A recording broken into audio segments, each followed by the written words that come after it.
कितना टाइम लग सकता है मेराज मलिक को बाहर आने में? देखिए ये आकब जी, ये एंटिसिपेट करना बहुत मुश्किल है जी। मैं आपको ये कहूँ कि भाई जज कितना जल्दी सुनेगा। और एमएलए डोडा मेराज मलिक के केस के हवाले से हमारे साथ एक्सक्लूसिव बातचीत करने के लिए फॉर्मर जज advocate of supreme court MLA थाना मंडी मुजफ्फर इकबाल खान जी हैं। हम इन्हीं से जानने की कोशिश करेंगे। 12 दिन से 13 दिन हो चुके हैं। अब जो है गवर्नमेंट उस पीएसए को रिवोक नहीं कर सकती है। अब मैटर जो है क्या कुछ लीगल है, इसमें हम मुजफ्फर इकबाल खान जी से जानने की कोशिश करेंगे। सर, सबसे पहले टाइम देने का शुक्रिया।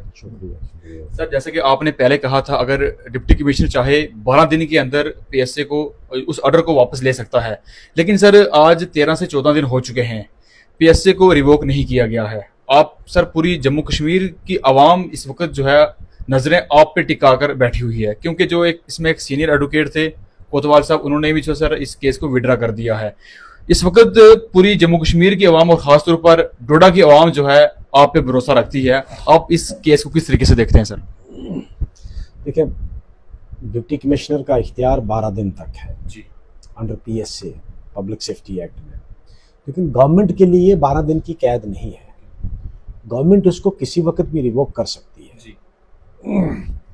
हाँ, 12 दिन से पहले 12 दिन तक या गवर्नमेंट के अप्रूवल से पहले किसी वक्त भी डिप्टी कमिश्नर खुद भी रिवोक कर सकता था जी। यार, वो वक्त तो निकल गया। डिप्टी कमिश्नर तो नहीं कर सकता है, अब गवर्नमेंट अभी भी कर सकती है। बाकी आपने कहा, हम लगे हैं, हमारी एक टीम बनी है, टीम रिसर्च वर्क भी कंटिन्यू कर रही है और पिटीशन भी हम तैयार करेंगे। मुझे लगता है कि आज पिटीशन की तैयारी के लिए काम शुरू हो गया है और उम्मीद है कि नेक्स्ट वीक हम उसको फाइल कर देंगे। हाई कोर्ट में भी करेंगे, लेकिन बेहतर तो ये था कि सरकार खुद ही इसको रिवोक कर देती। जज साहब, मेराज मलिक जो एमएलए डोडा है, उसकी सर वीडियोस को कट करके जो उसने स्टेटमेंट दी होती है या कहीं पब्लिक में एड्रेस किया होता है, उसकी वीडियो कट करके सर अलग अलग इशू सोशल मीडिया के ऊपर बनाया जा रहा है। उसके हवाले से सर आप इस चीज को किस तरीके से देखते हैं? जो लोग वीडियो कट करके किसी की इंसल्ट करवाते हैं, किसी को सर इंटरनेशनल पर्सन बताते हैं।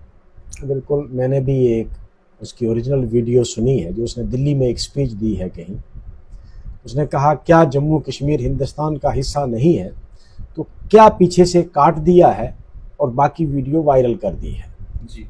तो इस तरह की और भी मुझे लगता है कि 2-3 वीडियो उसकी जो है वो पर्टिकुलर जो वर्ड्स हैं वो कट करके उनको क्लिप करके तो वायरल किया गया है, जो बहुत ही गलत है, इखलाकी तौर पर बहुत गलत है। और ये वही लोग कर रहे हैं जो लोग ये समझते हैं कि सवाए उनके दूसरा कोई नेशनलिस्ट या हिंदुस्तानी है ही नहीं। वो सोचते हैं हम ही हिंदुस्तानी हैं, बाकी सारे जो है वो एक तबका है, एक तंजीम है, एक ऑर्गेनाइजेशन है जो समझते हैं कि सिर्फ हम ही हिंदुस्तान के वासी हैं और यहाँ रहने का हक हमारा ही है, दूसरे किसी का नहीं। ये वही लोग करते हैं, करने दो उनको, उससे कोई फर्क नहीं पड़ने वाला। सर, एज ए लॉयर आप इसको किस तरीके से देखते हैं? आप जज भी रह चुके हैं, आप एक्सपीरियंस भी रखते हैं कि किसी की वीडियो कट करके उसके ऊपर झूठा एलिगेशन लगा करके उसके खिलाफ केस करना, 17 से 18 उसके खिलाफ एफआईआर करना, क्या लगता है पीएसए का मिसयूज हुआ रहा है? एफआईआर उस कट की बुनियाद पर नहीं लगी है, एफआईआर और बुनियादें हैं। पावर ऑफ द पीएसए जो है वो तो जाहिर सी बात है मिसयूज हुई है। इस केस में तो there is an egregious misuse of the power as well as the provision. उस प्रोविजन को भी मिसयूज किया है और पावर को भी मिसयूज किया है, इसमें कोई दो राय नहीं है। पीएसए इन चीज़ों के लिए ना बना था और ना मकसद है उसका। पब्लिक सेफ्टी एक्ट तब है कि कोई आदमी पब्लिक ऑर्डर को डिस्टर्ब करता है तो उस सूरत में, या सिक्योरिटी ऑफ स्टेट को कोई थ्रेट है तो इन जितनी भी एफआईआर से मैंने पढ़ा है, सबको डोजियर को मैंने पढ़ा है, मुझे तो लगा नहीं कि कहीं कोई ऐसा अनसर उसमें है कि जिसकी बिना पर यह कहा जा सकता हो कि भाई अगर ये आदमी जो है ये रिहा रहा या इसको अगर बंद न किया गया तो कोई पब्लिक ऑर्डर की सिचुएशन क्रिएट कर सकती है। ऐसा तो कोई मुझे दिखा नहीं। बहरहाल ये चीज़ें लीगल हैं, हम कोर्ट में इसको अर्ज करेंगे। सर, कितना टाइम लग सकता है मेराज मलिक को बाहर आने में? देखिए, ये आकब जी, ये एंटिसिपेट करना बहुत मुश्किल है जी। मैं आपको ये कहूँ कि भाई जज कितना जल्दी सुनेगा और क्या फैसला देगा, ये तो बहुत मुश्किल काम है।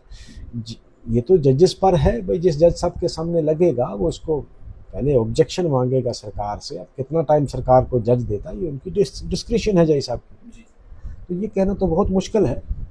जज साहब, आप जज भी रह चुके हैं सर, आपने सोशल मीडिया के ऊपर, अगर आपने खुद भी अभी कहा कि मैंने स्पीचें चेक भी की हैं, फुल वीडियो देखी है सर, आप ये केस आपके सामने है, क्या लगता है महराज मलिक पे पीएसए लगा करके बाकी एमएलए जितने हैं उनको डराया जा रहा है, या जितने भी पब्लिक है सर? अगर एमएलए पे, सीटिंग एमएलए पे अगर पीएसए लग रहा है तो आम पब्लिक की क्या कंडीशन होगी? देखिए यार, एमएलए कोई इन चीज़ों से डरता नहीं है। जो एमएलए बनता है वो इन चीज़ों के लिए मेंटली तैयार होता है, कोई नहीं डरता इन चीज़ों से जी।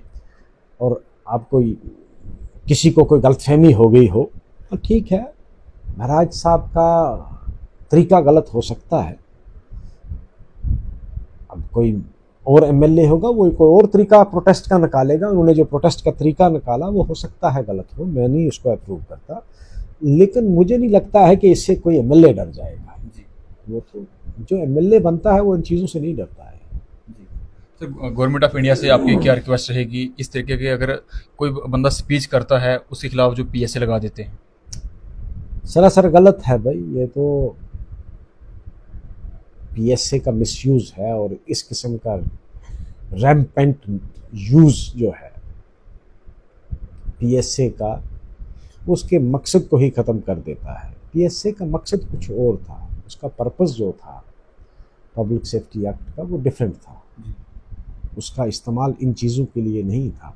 ये मिसयूज़ है उसका। किसी भी कानून को आप मिसयूज़ करना चाहो तो वो कर सकते हो, उसमें तो कोई, आप किसी भी कानून को मिसयूज़ कर सकते हो, कितना अच्छा कानून भी हो। ये तो ड्रैकोनियन लॉ है, लेकिन कोई मोस्ट सिविलाइज्ड जिसको कहेंगे, सिविलाइज्ड लॉ भी जो है, most democratic law, most protected law भी जब मिसयूज़ करना चाहेगा जो तो कर सकता है। सर, अगर जो लीगल कर रहे हैं इसके बाद अगर आपको पूरा क्लियर हो जाता है, अगर जजेस इसके हक में फैसला दे देते हैं, क्या लगता है जिन्होंने इस पीएसए का मिसयूज़ किया है उनके खिलाफ भी एक्शन लिया जा सकता है?